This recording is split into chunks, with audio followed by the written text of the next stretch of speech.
오늘 사도행전 16장 16절에서 40절의 말씀을 가지고 하나님께서 일하시는 방식이란 제목으로 하나님의 말씀을 나누려고 합니다. 하나님께서 우리의 삶 속에서, 그리고 우리 교회 안에서, 그리고 이 시대 속에서 어떻게 일을 하실까? 하나님의 일하심에는 제한이 없습니다. 여러분 믿으십니까? 하나님의 역사하심, 하나님의 일하심에는 시간이나 장소에 구속되지 않으십니다. 하나님의 역사가 어떤 기적과도 같은 어떤 극적인 순간에만 일어난다라고 생각하시는 분들이 있지만, 하나님의 역사는 우리가 생각할 때 예상치 못하는 어떤 그런 상황 속에, 때로는 고난과 또 수치를 당할 수밖에 없는 그 자리를 할지라도 그곳에서도 동일하게 하나님께서는 일하신다는 사실을 오늘 본문을 통하여 우리는 알 수 있습니다. 우리가 생각하기에 흔히 실패라고 생각할 만한 그러한 상황 속에서 하나님께서 어떻게 일하셨는가를 오늘 본문을 통하여 말씀하고 있습니다. 그리고 그 일하심 속에 우리가 살펴보면 그런 공통점을 하나 발견할 수가 있습니다. 하나님께서는 일하실 때에 복음을 통해 일하신다는 사실, 그리고 하나님은 하나님의 계획 속에서, 하나님의 그 섭리 속에서 일하신다는 사실, 그리고 마지막으로 순종하는 자를 통해 일하신다는 사실을 발견하게 된다는 거예요. 그래서 저는 오늘 이 세 가지 메시지를 전하고자 합니다. 그 첫 번째, 하나님께서는 복음을 통해 일하시는데 그 복음에는 능력이 있다라는 것입니다. 우리는 복음을 단순히 좋은 소식이다 그렇게 생각합니다. 우리에게 있어서 굿뉴스다라고 생각합니다. 그러나 이 복음을 통해서 하나님의 나라가 임하고, 이 복음을 통해서 하나님의 통치가 임하는, 그래서 죄와 사망과 또 악한 권세로부터 해방이 되어진다는 사실을 우리가 놓칠 때가 많다라는 거예요. 하나님의 말씀, 그 메시지 자체가 능력이 있음을 우리는 잘 이해하지만, 그 하나님의 말씀, 그 복음이 선포되어지는 그 자리에 놀라운 영적인 역사가 일어난다는 사실을 간과할 때가 많습니다. 예수님께서는 누가복음 4장에 본인의 사역에 대해서 이렇게 정의하십니다. 가난한 자에게 복음을 전하게 하시려고 내게 기름을 부으셨다. 눌린 자를 자유롭게 하기 위하여 나를 부르셨다. 주의 은혜의 해를 전파하기 위해 나를 보내셨다. 이렇게 정의하시는 모습들을 보게 됩니다. 그러므로 복음은 단순히 말씀뿐만 아니라 우리의 실제적인 삶 속에서 우리의 삶을 억압하는, 억제어 놓는 어떤 그런 것에서부터 해방시키는 하나님의 능력의 역사다는 사실을 우리는 꼭 기억해야 된다는 거예요. 사도행전 16장에 보면 바울과 실라가 빌립보에서 복음을 전하다가 겪은 사건을 기록하고 있습니다. 그들이 볼 때에 점치는 한 여종을 발견하게 되는데요. 그 여종을 보면서 굉장히 그 마음에 긍휼히 여기는 마음이 생겼습니다. 그 여종은 영적으로 억눌려 있었을 뿐만 아니라 경제적으로도 주인에게 착취당하고 있었다라는 거예요. 그가 점치는 어떤 능력으로 말미암아 주인의 소유물로서, 주인의 수입원으로서 그렇게 취급받고 살았다. 그래서 그녀는 더 이상 하나의 어떤 인격체로서 존중받는 그러한 삶이 아니라 그냥 돈을 버는 도구에 준하지 않는 그러한 도구로서 전락해 있었다라는 사실이죠. 그러한 모습을 보면서 바울의 마음에 굉장히 긍휼히 여기는 마음이 생겼습니다. 그래서 그 여종을 향하여 예수 그리스도의 이름으로 그 귀신을 쫓아냅니다. 그랬더니 그 여종에게 있었던 귀신이 도망가는 그런 일들이 발생하게 됩니다. 그래서 그러한 억압으로부터 해방당하게 됩니다. 인간으로서 그러한 존엄과 자유를 회복하게 되는 그러한 장면이 기록되어 있어요. 근데 바울이 이러한 복음을 전했을 때에 그러한 복음의 능력이 실제적으로 그에게 임하였고 그녀는 그러한 억압으로부터 자유를 얻게 되어지고 해방되어지게 되었다라는 사실입니다. 그 복음이 선포되어지는 그 장면 가운데 하나님의 능력이 임한다는 사실을 우리가 보게 된다라는 겁니다. 삭개오의 삶을 보면 그렇습니다. 삭개오도 예수 그리스도를 만나기 전에는 어떤 그 물질에 의해서 억압받는 삶을 살았습니다. 물질이 인생의 전부라 여기고 그렇게 살았다라는 것이죠. 그러나 예수님을 만나고 난 이후에 그의 삶은 완전히 변하는 그런 모습들을 보게 됩니다. 그의 영과 그의 육이 자유를 얻는 모습을 보게 된다는 것이죠. 복음 그 자체의 예수 그리스도를 만날 때에 하나님의 나라가 임하였고 하나님의 통치가 임하는 자리가 되었고 죄와 사망의 그런 악한 권세로부터 해방되어지는 모습들을 보게 된다는 것입니다. 복음의 본질이 단순한 어떤 내면의 그러한 어떤 위로나 종교적인 위로가 아니라 실제적인 그 삶을 변화시키는 능력이 되는 하나님의 역사가 되었다는 사실을 우리는 기억해야 할 것입니다. 오늘날 우리가 살아가고 있는 삶도 마찬가지입니다. 우리의 삶 속에 우리는 여전히 반복되어지는 것이 있는데 그게 뭐냐면 동일하게 우리도 억압 속에 살아가고 있다는 거예요. 우리는 스스로 자유롭다, 우리는 자유를 느끼며 살아간다라고 생각하고 있지만 보이지 아니하는 억압 가운데 우리는 살아가고 있다는 것입니다. 불안이나 중독이나 끊임없는 비교와 자기 비하와 같은 내면의 억압으로부터 자유를 느끼지 못하고 있습니다. 물질주의와 성과주의가 만들어낸 왜곡된 가치관으로 우리는 억압당하고 있다는 사실입니다. 사람들의 인정 그리고 사람들의 어떤 기대감에 얽매여 우리는 살아가고 있다는 것입니다. 우리도 모른 채 이러한 것들에 의해서 조용히 잠식되어져 가고 있고 그리고 강하게 지배를 받고 살아가고 있다는 것입니다. 그러나 복음은 이 모든 속박으로부터 우리를 참된 자유로 이끄는 하나님의 능력이 됨을 여러분 기억하시기를 바랍니다.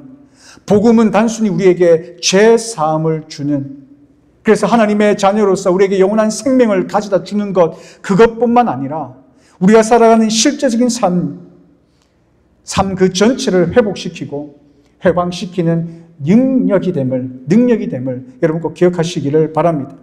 하나님께서는 오늘도 이런 복음을 통해서 사람들을 회복시키고 계시고 세상을 변화시키고 계시다는 사실을 기억하시면서 그 복음으로 말미암아 살아계신 하나님을 경험하고 자유를 누리는 저와 여러분 삶이 되시기를 바랍니다. 두 번째, 하나님의 섭리 가운데 복음이 전파되어진다라는 것입니다. 여기서 우리가 하나님의 섭리가 무엇인가를 살펴봐야 되는데요. 하나님의 섭리라는 것은 하나님의 그 일하심 가운데 모든 일들을 하나님의 뜻에 따라 하나님의 계획과 목적에 따라 주권적으로 다스리시고 이끄시는 일하심을 말씀합니다. 이것이 바로 섭리입니다. 그래서 때로는 우리가 많은 경우 우연처럼 보여지는 일들을 경험할 때가 있습니다. 때로는 불행처럼 느껴지는 그러한 일을 경험할 때도 있습니다.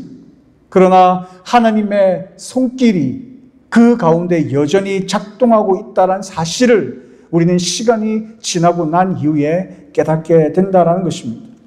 이처럼 하나님의 섭리라는 것은 인간의 기대나 생각이나 계산을 초월합니다.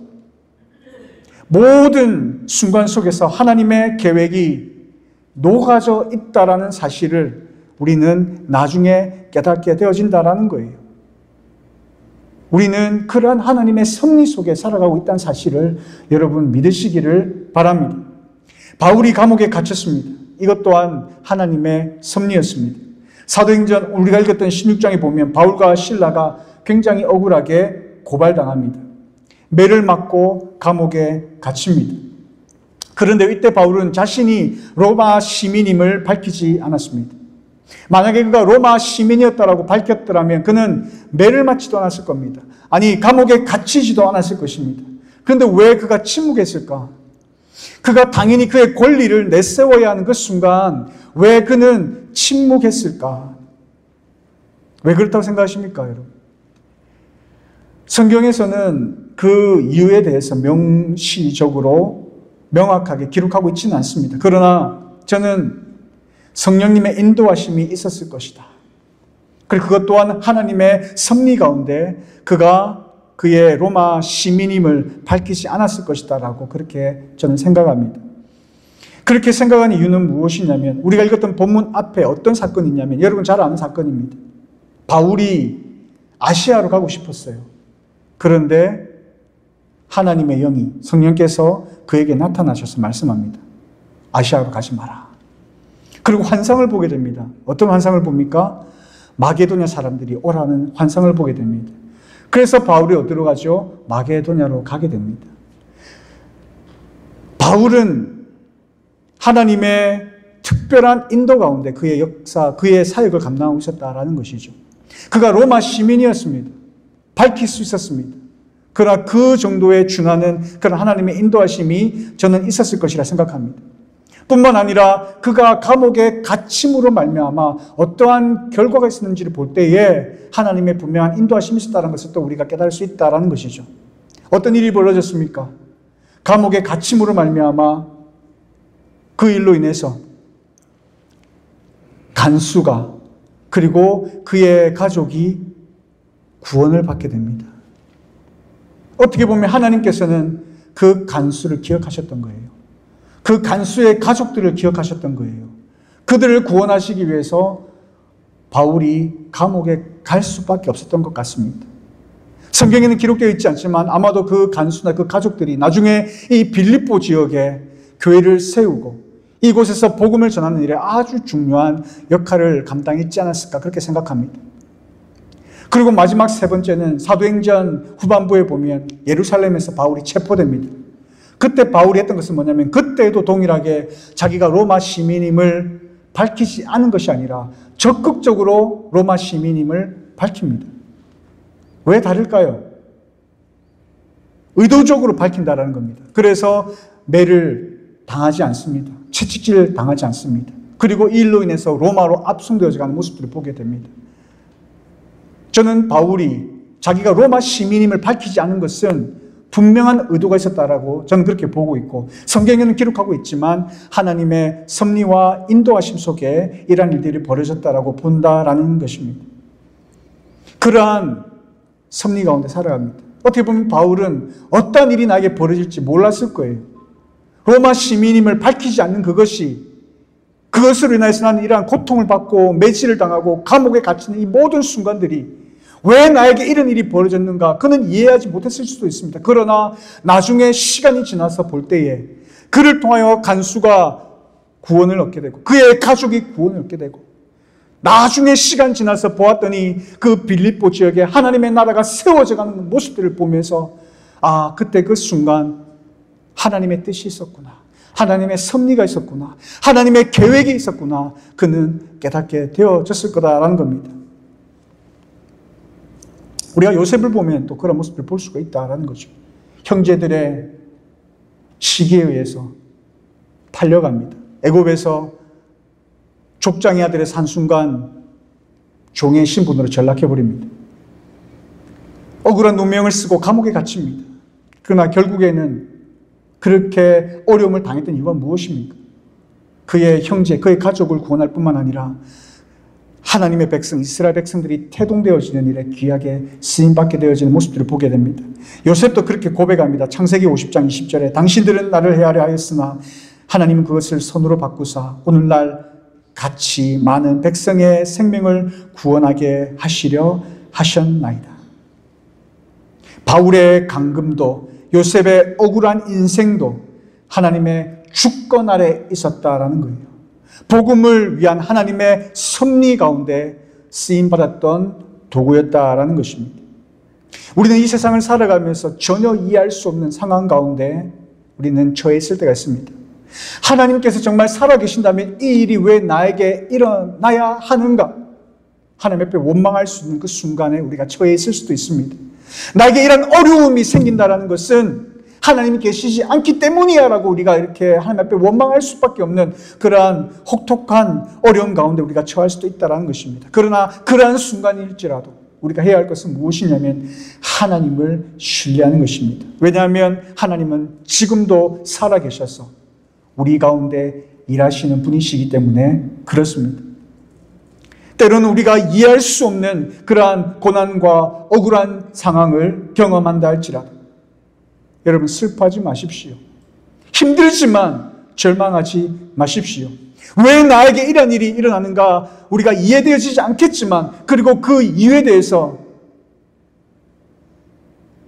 그 정답을 밝히 깨달지 못하는 그 순간이라 할지라도 힘들어하지 마시기를 바랍니다. 그 순간에도 하나님은 일하고 계신다는 사실을 여러분 믿음으로 고백하시기를 바랍니다.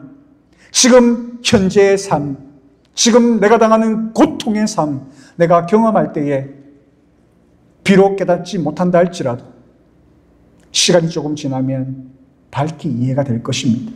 나에게 결코 우연히 주어진 것이 아님을 여러분의 입술로 고백하게 될 것입니다. 하나님을 신뢰할 때에 여러분의 삶을 통하여 놀라운 일들이 일어나게 될 것이고 그 일들을 통하여 하나님의 살아계심을 여러분 경험하게 될 것입니다. 하나님은 이처럼 하나님의 계획과 하나님의 섭리 가운데 하나님의 복음을 전하시는 분이심임을 여러분 믿으시고 하나님은 바라보면서 하나님 앞에 하나님의 그때의 하나님의 방법으로 하나님께서 하나님의 백성들을 살리시는 그 일에 나를 사용해 주옵소서라고 고백하는 성숙한 하나님의 백성들 되시기를 바랍니다. 마지막 세 번째, 하나님께서는 순종하는 자를 통하여 일하신다는 사실입니다.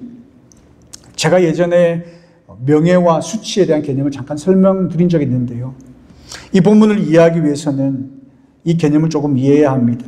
당시 고대 지중해 세계, 그러니까 로마 제국과 유대 이 사회에서는 명예와 수치 이러한 그 개념이 당시에 아주 중요한 그들의 생각과 사고를 지배하는 가치였습니다. 중요한 가치였습니다. 그들에게 있어서 명예가 굉장히 중요했어요. 목숨보다도 중요했어요. 그 명예를 얻기 위해 노력했었습니다. 그 명예는 두 가지 방법으로 주어지는데 태어날 때 정해집니다. 신분제가 있었지 않습니까? 그래서 왕은 왕의 그러한 명예가 있고요. 귀족은 귀족의 명예가 있습니다. 평민은 평민의 명예가 있고 노예는 노예의 명예가 있습니다. 이게 태어날 때부터 주어지는 그런 명예예요.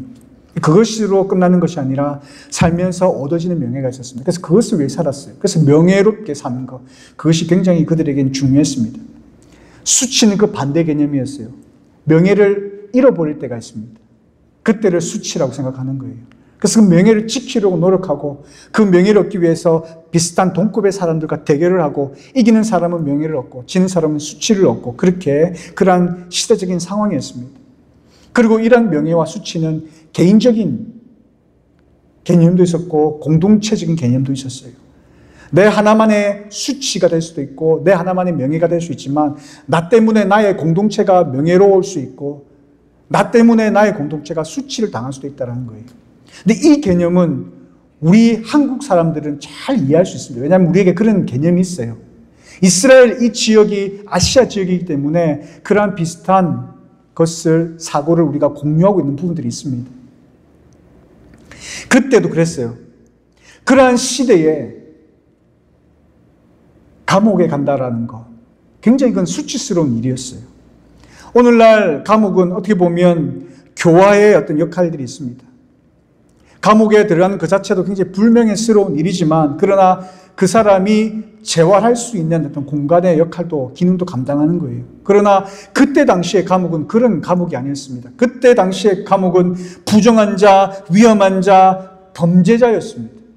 그냥 감옥에 갇히는 그것만으로 그 사람은 사회적으로 낙오될 수밖에 없는, 자기의 모든 명예, 자기의 모든 것을 실추당하는, 모든 것을 다 잃을 수밖에 없는 그런 상황이었어요. 그래서 감옥에 가는 그 자체가 굉장히 불명예스러운, 수치스러운, 그래서 아무리 하나님께서 그렇게 명하셨어도 순종하기가 쉽지 않은 그런 말씀이었다라는 겁니다. 그러나 그럼에도 불구하고 바울과 실라는 그 하나님의 말씀 앞에 순종함으로 감옥에 갔다라는 거예요.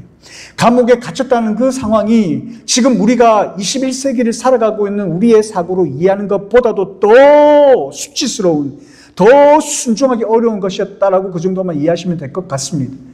그러나 그럼에도 불구하고 그는 그 말씀 앞에 순종했다.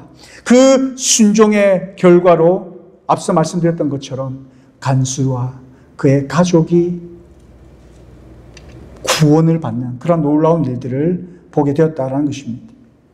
사회적으로는 굉장히 수치스럽고 고통스러운 그 자리였지만 하나님께서는 그 자리를 영광스러운 구원의 자리로 바꾸셨다라는 것입니다. 무엇을 통해서 이 일들이 가능했습니까? 순종을 통해 가능했습니다. 그 순종을 통하여 한 가정의 영혼을 살리셨고 그 빌립보 지역에 복음의 씨앗을 뿌리셨다라는 것입니다. 하나님의 일하심은 아무에게나 나타나는 것이 아닙니다. 하나님의 일하심은 이러한 순종하는 자를 통하여서 일하신다는 사실을 오늘 본문의 말씀을 통하여 말씀하고 있는 것입니다. 그래서 때로는 우리가 하나님의 말씀이 이해되어지지 않습니다. 상황이 너무나 억울하고 고통스러운 상황 속에 놓일 수 있습니다. 그럼에도 불구하고 그 말씀을 순종해야 하는 그런 상황이 우리에게 주어질 수 있다는 거예요. 하나님의 뜻을 순종하는 것이 어떻게 보면 나에게 굉장히 불리해 보일 때가 있어요. 하나님의 뜻을 순종하는 것이 나에게는 엄청난 손해로 다가오는 것처럼 보일 때가 있다는 것입니다. 그러나 하지만 그럼에도 불구하고 그 자리에 하나님의 말씀을 순종할 때에 하나님의 역사가 시작된다는 사실을 여러분 기억하시고 하나님의 말씀을 순종하는 저와 여러분 삶이 되시기를 바랍니다. 믿음이란 것은요, 이해하고 난 다음에 따르는 것이 아닙니다. 믿음이라는 것은 그 말씀대로 믿고 따를 때 비로소 이해되어지는 경우가 대부분입니다. 믿음을 갖고 있다는 것은 모든 것이 이해되어질 때에 아, 그렇게 되는 것이구나 그 다음에 하는 것이 아니라 그럼에도 불구하고 내가 앞에 보여지는 것이 아무것도 안 보여지고 오히려 가는 것이 어리석은 것처럼 보인다 할지라도 하나님께서 나와 함께 하시고 그 살아계신 하나님께서 나에게 가라 하신다고 하신다면 담대히 나아가는 그것이 믿음이다라고 성경 우리에게 말씀하고 있습니다. 그런 믿음으로 순종한 하나님의 사람을 통해 하나님께서는 일하신다는 사실이에요. 우리 빛과 소금 한인교회가 아름답게 일어서기를 소망하십니까? 아름답게 성장하기를 원하십니까? 우리의 내적인 부흥과 외적인 부흥이 일어나기를 소망하십니까? 그렇다면 옆에 사람이 잘해야 되는 것이 아니라 바로 내가 잘해야 되는 거예요. 옆에 사람이 믿음이 있어야 되는 것이 아니라 내가 믿음이 있어야 되는 것입니다. 내가 하나님을 신뢰하고 내가 하나님을 의지하고 비록 이해되어지지 않는 상황과 무엇인가가 완벽해 보이지 아니하는 그런 상황이라 할지라도 하나님께서 일하심을 믿음으로 그 말씀 앞에 순종하며 우리에게 주어진 사명을 감당할 때에 그를 통하여 하나님 일하신다는 사실을 여러분 기억하시기를 바랍니다. 아무리 목사가 젊다고 해서 아무리 목사가 뛰어나다고 해서 아무리 그 누가 온다고 해서 우리의 상황이 변하는 것이 아니라 여기 함께하는 저와 여러분 한 사람 한 사람이 하나님을 만나고 하나님을 신뢰하고 하나님을 믿고 하나님을 의지할 때에 우리의 그 순종을 보시고 하나님께서 일하신다는 사실을 여러분 기억하시기를 바랍니다. 여러분 자녀들에게, 여러분 손자 손녀들에게 무엇을 남기길 원하십니까? 평생 열심히 노력하여 축적한 물질을 나눠주길 원하십니까? 아니면 영적인 유산을 물려주기를 원하십니까? 영적인 유산을 물려주기를 원하신다면 여러분 가운데 내가 하나님을 신뢰하고 하나님을 믿고 보이지 아니하는 그 길을 걸어갔을 때에 나에게 주어지는 조롱과 핍박과 어려움이 있다 할지라도 그 가운데 꿋꿋이 이겨내고 그 가운데 살아내고 그 가운데 믿음으로 걸어감으로 나에게 그러한 영광스러운 상처가 생겨질 때에 할 수 있는 것이 아닐까 저는 그렇게 생각해 봅니다. 믿음으로 한 발자국 내딛으시기를 바랍니다. 힘들고 어려운 순간이 우리에게 다가올 수 있습니다. 그러나 두려워하지 마시고 그러함에도 불구하고 하나님께서 나를 통하여 일하신다는 사실을 여러분 기억하시면서 한 발자국 내딛으시고 어려운 일을 당하더라도 상처가 생긴다 할지라도 영광스러운 상처요 흔적으로 여기시고 그 흔적을 우리 자녀 세대에 우리 손자 손녀 세대에 물려주시는 복된 주의 자녀들 되시기를 간절히 소망합니다. 하나님은 그런 자를 통해 역사하십니다. 그런 교회를 통해 역사하십니다. 그리고 우리 빛과 소금 교회를 통하여 그렇게 역사하실 줄로 믿습니다. 여러분이 결단하며 시작할 때 하나님께서는 일하기 시작하십니다. 그렇게 하나님 앞에 쓰임받는 그래서 우리의 삶 가운데 하나님의 말씀뿐만이 아닌 그 말씀 가운데 하나님의 강한 능력과 권능이 임하는 우리의 실제적인 삶 속에서도 하나님의 살아계심을 경험하고 체험하는 복된 주의 거룩한 백성 되시기를 주님의 이름으로 기쁨으로 축복드립니다. 우리 시간 찬양할 때에 그 찬양의 가사를 조금 우리 다 아실 텐데요. 모르신다 하더라도 그 찬양의 가사 하나하나를 생각하시면서 우리 가운데 임하시는 하나님을 우리가 믿음으로 바라보시고 우리 교회를 통하여 역사하실 일하실 하나님을 기대하는 마음으로 하나님 앞에 찬양하며 나가는 시간 됐으면 좋겠습니다. 내 눈 주의 영광을 보네 우리 가운데 계신 주님 그 빛난 영광 온 하늘 덮고 그 찬송 온 땅 가득해 내 눈 주의 영광을 보네 찬송 가운데 서신 주님 주님의 얼굴은 온 세상 향하네 권능의 팔에 드셨네 주의 영광 이곳에 가득해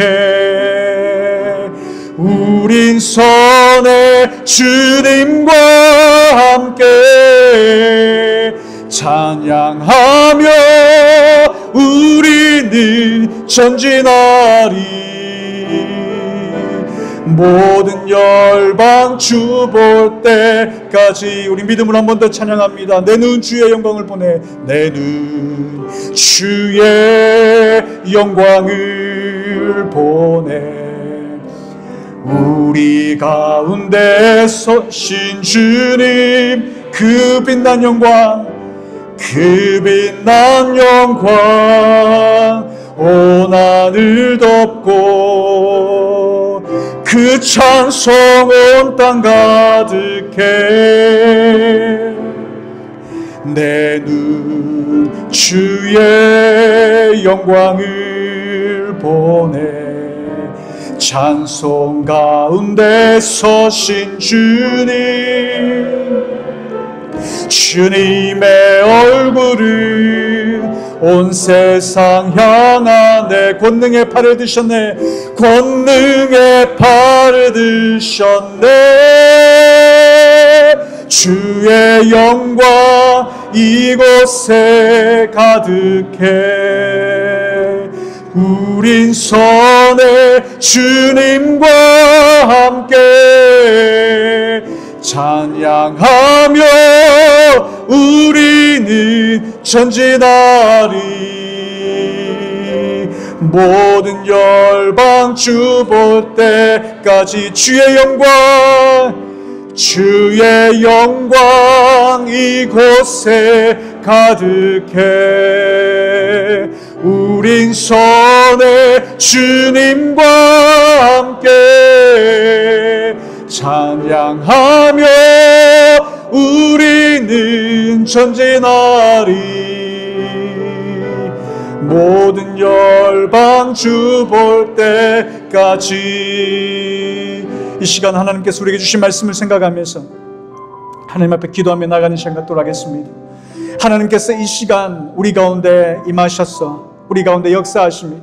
지금은 하나님께서 일하시는 그 시대입니다. 우리 가운데 하나님께서는 열심을 다해 일하고 계십니다. 그런데 우리는 무엇을 하고 있습니까? 하나님께서 우리 가운데 역사하심을 우리는 느끼며 살아가고 계십니까? 이 시간 하나님께서 우리 말씀하신 대로 하나님 앞에 쓰임받는 그러한 놀라운 역사 현장 가운데 함께 동참하는 저와 여러분의 삶이 되시기를 간절히 소망합니다. 하나님께서는 복음을 통하여 일하십니다. 하나님께서는 하나님의 계획과 섭리 가운데 일하십니다.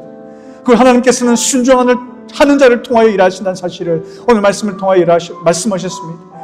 그래서 우리는 하나님을 바라보면서 나아가야 할 것입니다. 하나님의 말씀, 복음을 들고 이 땅 가운데 나아가야 할 것입니다.